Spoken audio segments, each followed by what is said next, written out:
Good morning, everyone. Welcome back to HashLearn. This is the second class for the day. The first class we've done for current affairs. In case you have missed that video, you can watch it later in the app. This class is about general awareness. We'll be taking up some questions from general awareness to show you what is the range of questions that you can get from this topic.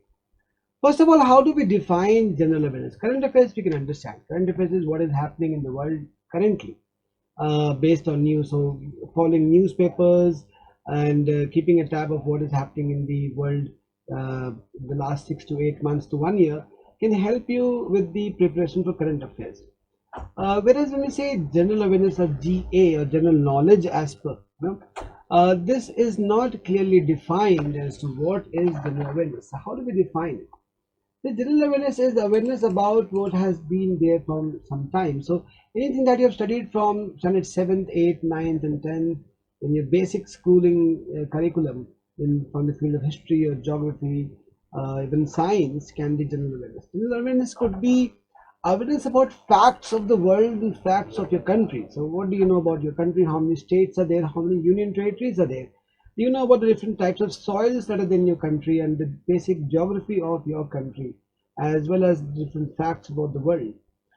Questions based on, you can say, books and authors, for example, the celebrated books and authors, the classical books, and who are the authors of those books. Questions based on GK about different countries, the capital of those countries, the language that's spoken in those countries, and the currency used in those countries could again be a question of general awareness. It could be question based on financial GK also. For example, what is the stock exchange of Saudi Arabia called, right? Or what is the stock exchange of Japan called? Which is the oldest stock exchange in India. This could also be a question of general awareness. For example, which is the first bank of India, right? So if you go and Google it up and search online, you would get to know that the first bank in India was the Bank of Hindustan, and it was in in Calcutta, the capital of the British Empire. The Calcutta was the first bank of India was there. So all of these would be what we can say defined as general awareness. So in short, we can say facts about the world, facts about India, and basic knowledge that you should have acquired in your school syllabus is what we call as general awareness. So today I'll be taking up 10 questions in this class so that you can understand what type of questions can come in examinations and then prepare according to that. Let's look at the first one.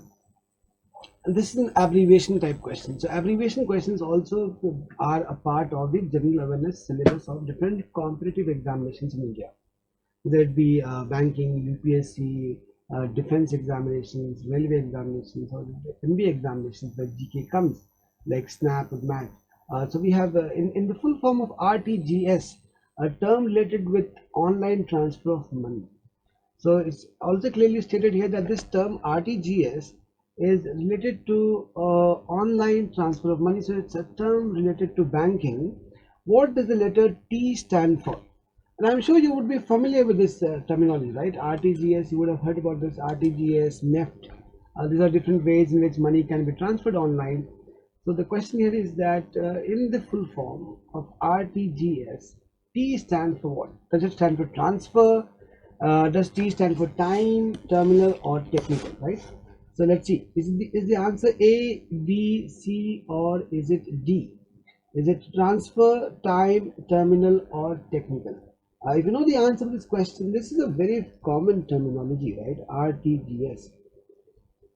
So if you go to your bank website and you log into your account, you will see that when you're transferring money, there are different ways in which money can be transferred. Like RTGS is there, NEFT is there, IMPS is there. Some of these are the main three ways in which people transfer money. So online transfer of money, RTGS stands for real time gross settlement, right? R stands for real, and T stands for time, and G stands for gross, and S stands for settlement. Real time gross settlement is one of the methods in which money can be transferred online. And then we have NEFT, that is National Electronic Fund Transfer, and IMPS, that is Immediate Payment System. See, the NEFT and RTGS, both of these are, they use the IFSC code and the account number that you have. The IFSC basically stands for Indian Financial Services Code. The IFSC, Indian Financial Services Code. The IFSC and the account number, you can use these two things and then transfer money through RTGS or NEFT. In NEFT, the transfer happens in batches, so batch by batch, the transfer will happen every 30 minutes, the transfer will happen. Whereas in RTGS, the transfer happens real time. So if you transfer at 8:30, immediate transfer of the funds will happen. Okay. So later on we'll study about these banking abbreviations and the meaning of these banking abbreviations in the financial GK and the banking awareness class. Today we are just looking at the right answer. The right answer here is time, real-time gross settlement. Okay, let's move on to the next question. Let's see if you know the currency of Thailand, one of the South Asian countries. What is the currency of Thailand? A, is it ringgit? B, is it lira? C, is it lev? Or D, is it baht? BAHT. So what is the currency of Thailand known as? Ringgit, lira, lev, or baht, right? So the correct answer is answer option D. So again, currency based questions, capital based questions, language based questions, these are some of the questions that you can expect in the general awareness part of your examination. Okay, now let's move on to the third question and see if you know the answer for this question. In global days, you know, like International Women's Day or World AIDS Day, these can also be a part of your current affairs. International Yoga Day, which happens every year on the 21st of June, the World Environment Day, which happens on June 5th, World Oceans Day, which happens on June 8th. So there's something related to current affairs also when it comes to these international days or national days, but also they can be part of what is the general awareness or GK part. The Pravasi Bharatiya Divas Day. Pravasi stands for those who are not living in India. So Indians who are staying abroad, what we also call as NRI, or more technical word is expatriates. The Pravasi Bharatiya Divas Day is celebrated every year on which of the following days? Is it A, 14th of February, B, 10th of December, 9th of January, or 8th of March? The correct answer is Pravasi Bharatiya Divas is celebrated on the 9th of January, because this was the day on which Mahatma Gandhi came to India from South Africa, and he was, you can say that, one of the most influential Pravasi Bharatiya in that sense, and that is why Pravasi Bharatiya Divas is celebrated on the 9th of January. So that is question number 3. And later on, when we do one more class on general awareness, I'll be taking you through all of the important days that are there in the year, month by month. And because this is one question that you can definitely find in your examination, international and national days of importance. Question number 4, the easternmost point of India is the. Now, this is a question of geography, basic geographical facts of India. You don't have to study geography in detail. So not going to go back and study everything about geography unless you're giving the UPSC examination, that is the IAS examination. You don't have to do that. What you need to be familiar with are, you can say, geographical facts about India and the world. So the easternmost point of India is the, which is the following places is the easternmost point of India. So we make the map of India. We have the northernmost point, the southernmost point, the easternmost point, and the westernmost point. So easternmost point would be somewhere in the northeastern states. It is in the state of Arunachal Pradesh, and the correct answer is B, that is Ki Bitu. That is Ki B. That is the correct answer. Ki Bitu in Arunachal Pradesh is the easternmost point of our country. Now let's look at all of these important points. So the northernmost point of India is the Siachen Glacier near Karakoram. In the map of India, you can say this is the northernmost point of India. The southernmost point is the Indira Point, which is in the Great Nicobar, Andaman and Nicobar Islands, and this is called the southernmost point. And this is the southernmost point of India, the overall territory of India. But if you look at southernmost point of India mainland, not if you don't take the Andaman and Nicobar Islands, which is in the Bay of Bengal, or the Lakshadweep river part, which is in the Arabian Sea. If you only look at the continental part of India, the mainland of India, then the southernmost point would be Kanyakumari, which is also called as Cape Comorin. The easternmost point of India is Ki Bitu, which is in Arunachal Pradesh, and the westernmost point of India is Guhar Mota, in Gujarat, right? So these are the you can say extreme points on the map of our country, and this can come in different exams. Northernmost point, southernmost point of India, and southernmost point of India mainland, the easternmost point of India, and the westernmost point of India. Okay. The question 4 we have seen. Let's see what else can come. Again, this is the question from world geographical facts. In which country is the Victoria Desert located? Right? In which country is the Victoria Desert located? Is it in Canada, in the USA, or Australia, or South Africa? So, what is it that you're going to study about world geography? Are you going to study about all the different mountain ranges in the world? So let's say, for example, the Andes mountain range is in which continent? We'll say that is in South America. The Alps is in Europe. The Rocky Mountain range is in North America. So we should know about the different mountain ranges and highest mountain peaks by continent and countries. At least by continent we should know, like what is the highest mountain peak of Europe, or what is the highest mountain peak of North America. So mountain ranges. Second is that we should study about the different seas and oceans that we have. So like the Baltic Sea, or the Adriatic Sea, the Caspian Sea, all of the different seas and oceans in the world. We should study about the different peninsulas, the gulfs and bays in the world, the straits which are there. For example, the strait, a narrow piece of water between India and Sri Lanka is called the Park Strait, right? Or a narrow strip of water which is between the continent of Europe and the continent of Africa is called the Strait of Gibraltar, right? Different types of straits are there in the world, and some of them are very important. Different important canals are there in the world, like for example, the Suez Canal, which links the Mediterranean Sea with the Arabian Sea through the Red Sea between Saudi Arabia and Egypt. There's a canal called the Suez Canal or the Panama Canal. So different canals that are there. So what are you going to study about? You can study about mountain range, and this is all world facts. Mountain ranges in the world, mountain ranges and peaks, highest peaks in different parts of the world. We're going to study about oceans and seas,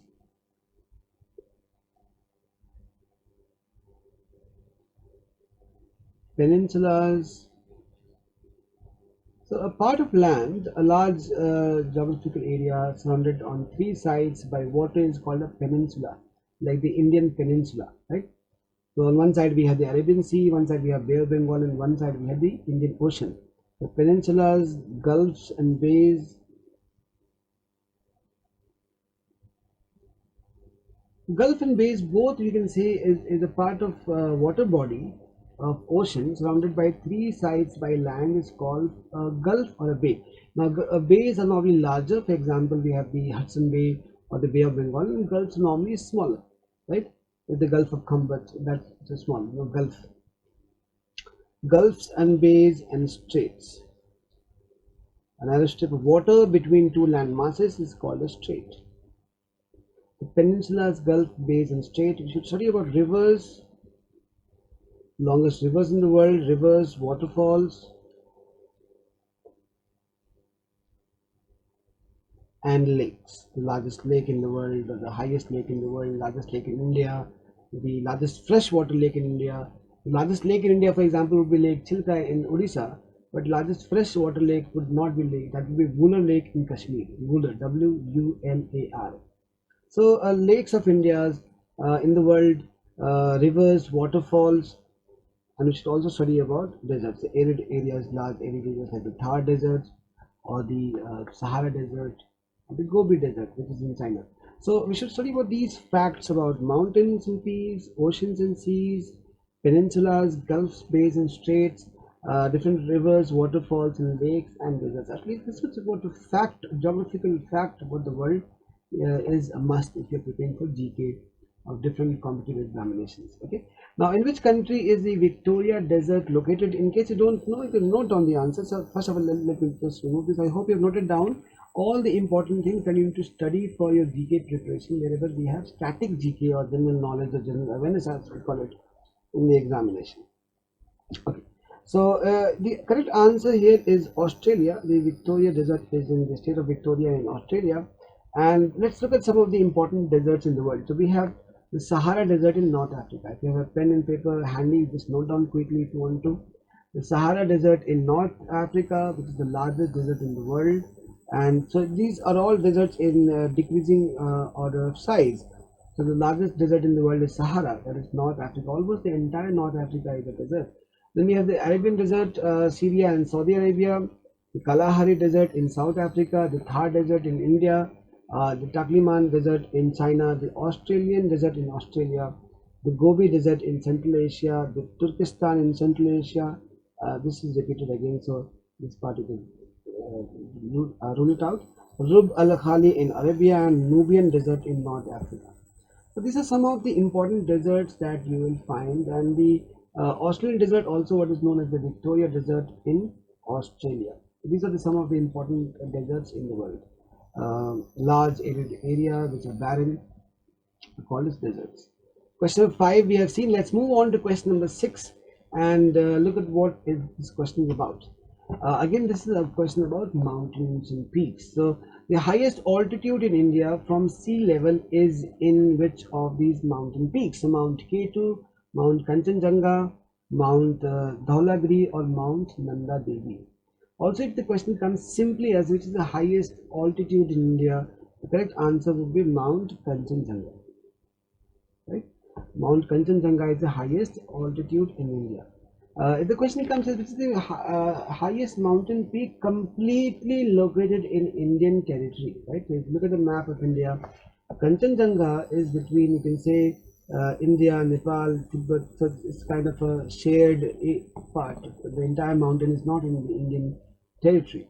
So if you look at the highest mountain peak completely inside the Indian official map, that would be Mount Nanda Devi, right? And the highest mountain peak in India, if that's the question, then we say Mount K2. The highest mountain peak from sea level, and then we say Mount Kanchenjunga. So different answers based on what is the technicality that is there in the question. Okay. The question number 6 we have done. Now let's look at question number 7. This is based on tribes. So from Indian facts of India, what you could also study about are the different tribes of India. Tribes of India, the folk songs of India. Folk songs, dance is sometimes folk dance, like Bihu, the folk dance from Assam, right?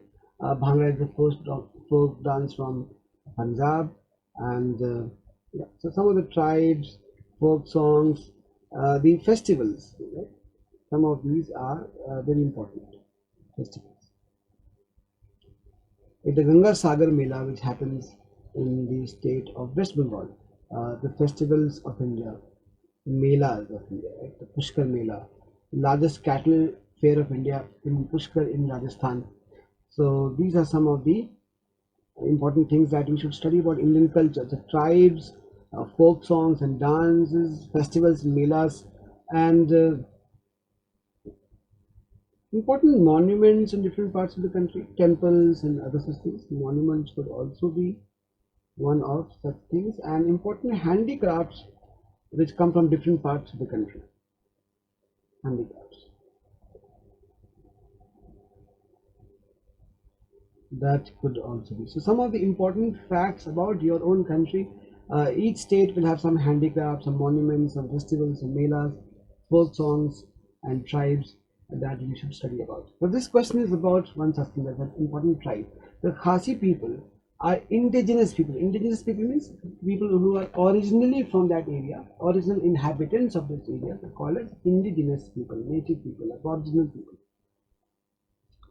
Like the Aborigines of Australia are the indigenous people of Australia. Right? Okay, let's look at this. The Khasi people are indigenous people of which of the following states? The right answer is C, that is Meghalaya. Khasi people are the indigenous people, the original tribes belonging to the state of Meghalaya. Now, there's a list of tribes that you could just look at. Probably you can write down if you can do it now, or you can watch the video again, pause it, and then note down all of these important tribes. For example, the Abors are a tribe that we find in Arunachal Pradesh.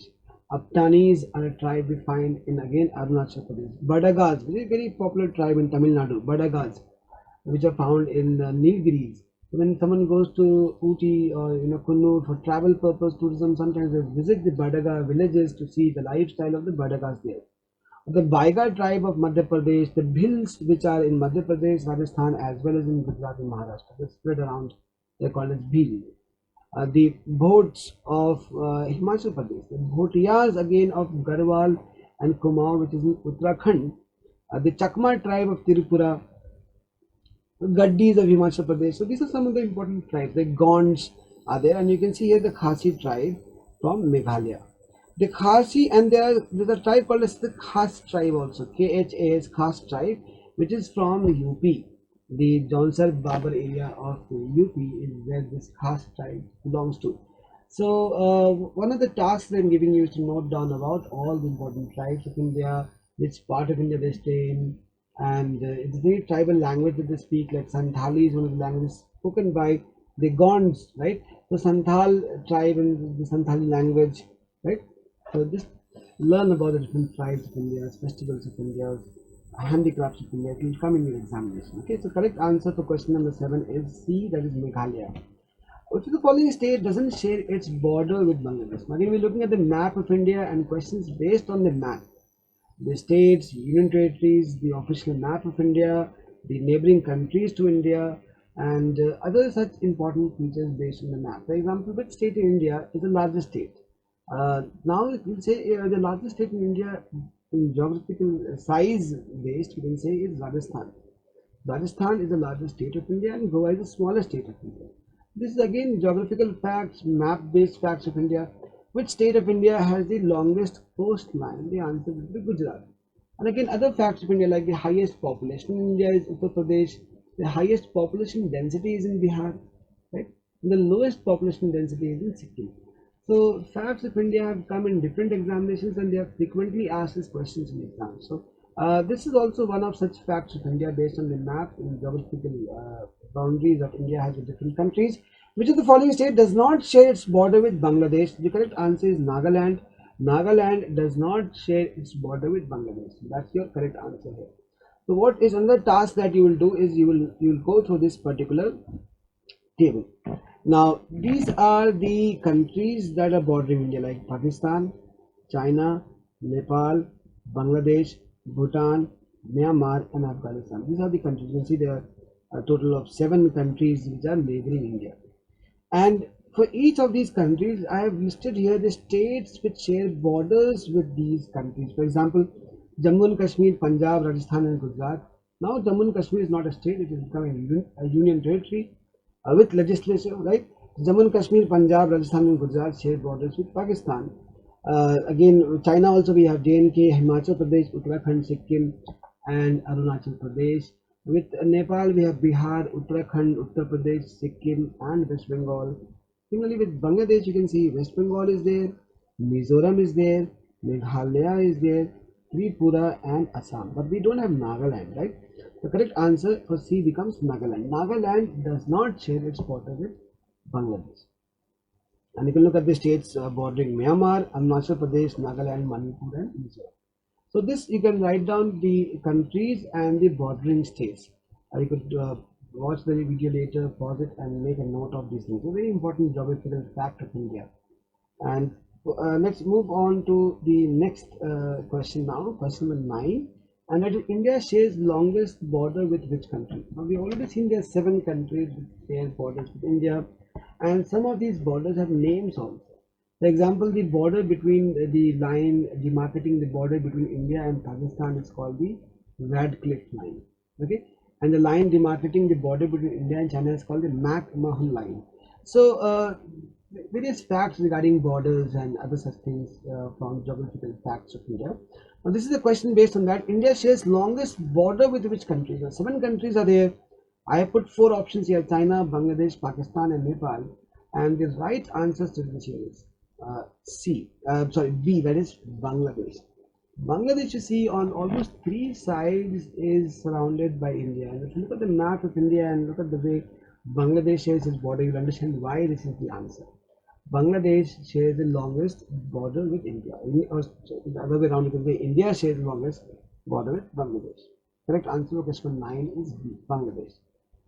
Let's move on to the next question for the day today and see which is this question. Because again, another part that I want you to do as a homework is focus on dams. So when we do a class next time, we should be prepared with these things. Okay, so dams, we have national parks. These are often asked in exams. National parks, in which state, what is the name of the national park. We have power plants, nuclear power plants and thermal power plants in India. That's again which most of the power plants are linked with dams. So that's a link between dams and power plants. National parks, power plants. This is some of the important things that you will see in your examination. Okay, so dams, national parks, special you can say conservation areas which are there in India. Different types of power plants like thermal power plant, hydroelectric power plants, nuclear power plants, and also yeah, so we see the three things at least you should be ready with. Let's look at this question. This question is based on dams. So Tehri Dam is located in which of the following states? So if you look at the things here, Tehri Dam is in Uttarakhand, so that is the answer, Uttarakhand. But I am also covering for you which river it is on. It's on the Bhagirathi river. The Bhagirathi river is one of the tributaries of the Ganga river, and you can see here. So when we study dams, we also study which river the dam is and in which state the dam is located. And sometimes what will happen is that there will be a power plant also in that same place. Wherever we have dam, we also mostly have power plants also. The Bhakra Nangal Dam, which is in the river Satluj in Himachal Pradesh, the Idukki Arc Dam in Kerala, the Sardar Sarovar Dam on the borders of which the tallest statue in the world, the Sardar Patel statue is there. Sardar Sarovar Dam in Narmada, Gujarat, Ranjit Sagar Dam in Punjab, the Baglihar Dam on the Chenab River in Jammu and Kashmir, the Nagarjuna Dam which is in Telangana and Andhra Pradesh, and then the Rihan Dam, Uri Dam. So I have covered some of the dams. There are many more dams in India. I'm talking about the biggest ones. These are the biggest, the top 10 dams in the country. Which river and which state they fall to. These are some of the questions that you can expect in your examination. At least this gives you an outline of what basic you should do about India fact and the world facts to prepare for your general awareness in the examination.